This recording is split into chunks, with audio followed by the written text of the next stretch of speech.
Let me just say right now, this game is incredible. So, if you were looking up online for Dreamcast games, and you're thinking about buying this game, then let me just say right now, or rather let Palpatine say, do it. But here's the thing that people are asking. Why is this game so good? Why is it such a hidden gem of a great Dreamcast game?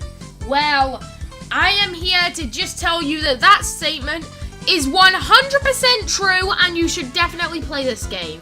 But no more messing around. Let's tell you why Wacky Racer for the Dreamcast is like one of the best games ever. Let's start with the graphics. Did you know that this game was actually tied with the first game to ever use cel shading graphics? I'm not kidding. Now all you walking, talking Sega encyclopedias are going to say that it was actually Jet Set Radio. Well, here is my, stick in that evidence. Both of the games came out on the same day. Now really, look up Jet Set Radio and look up Wacky Races for the Dreamcast and boom!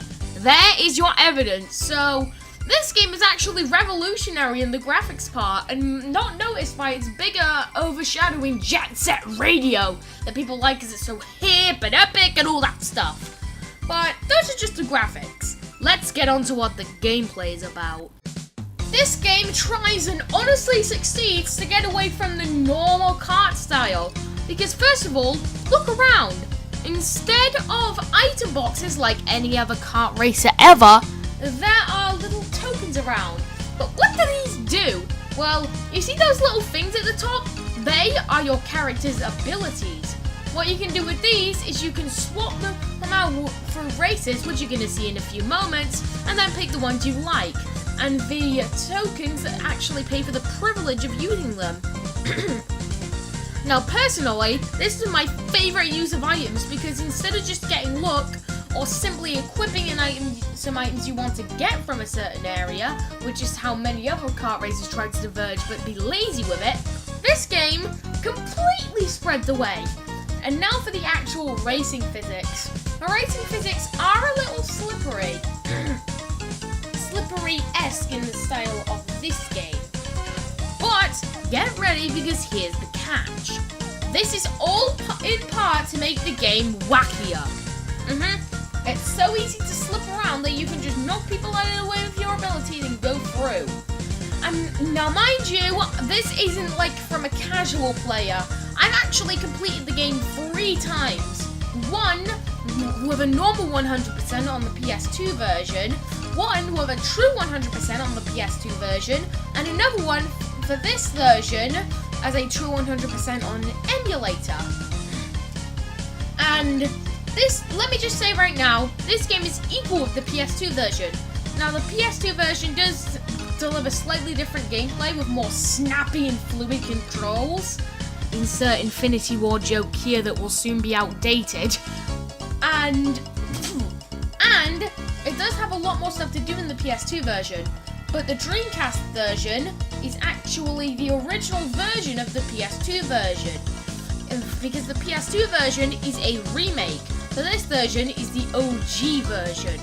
If you get what I'm saying, right?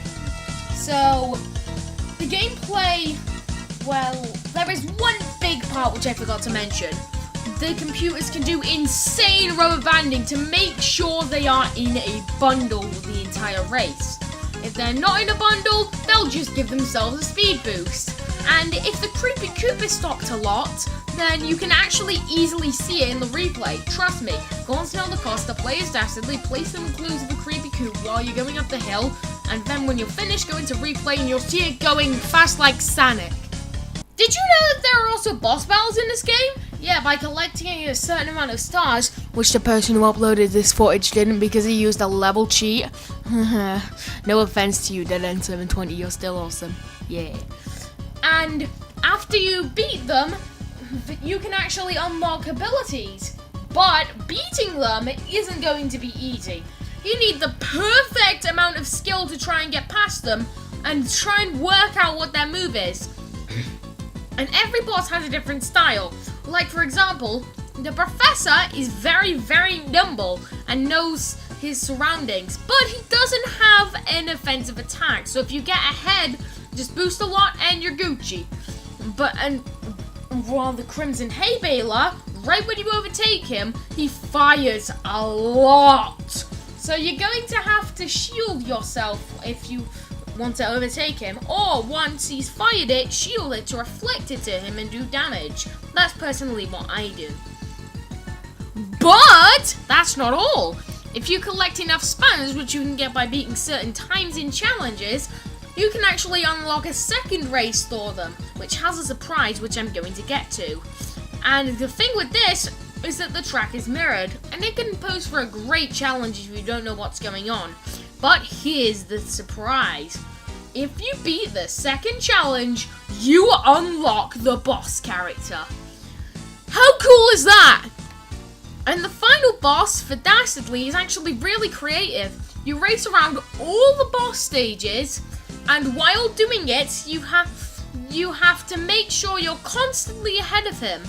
And if you make it past, you go to the next stage. But if you fail, you have to use one of your 3 retries.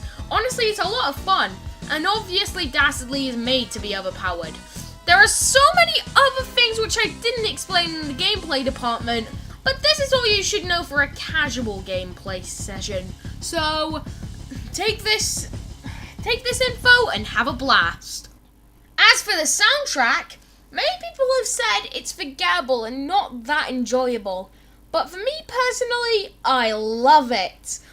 I'll never stop humming it myself. No, really, I was once humming it while I was at school, and people were questioning me like, what? Because this is a hidden gem and nobody's ever heard of it. So, I'll just give you a few samples of some of the great songs, along with a few PS2 exclusives. Enjoy!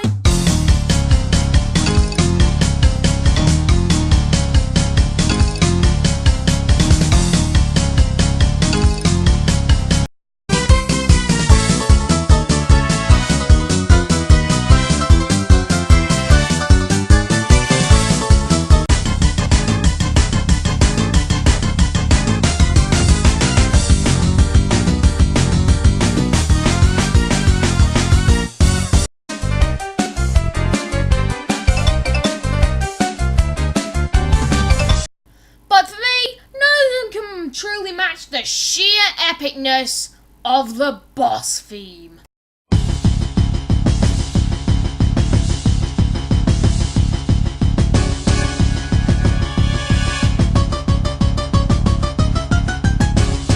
So, there you go. If you were thinking about picking up this game, do it.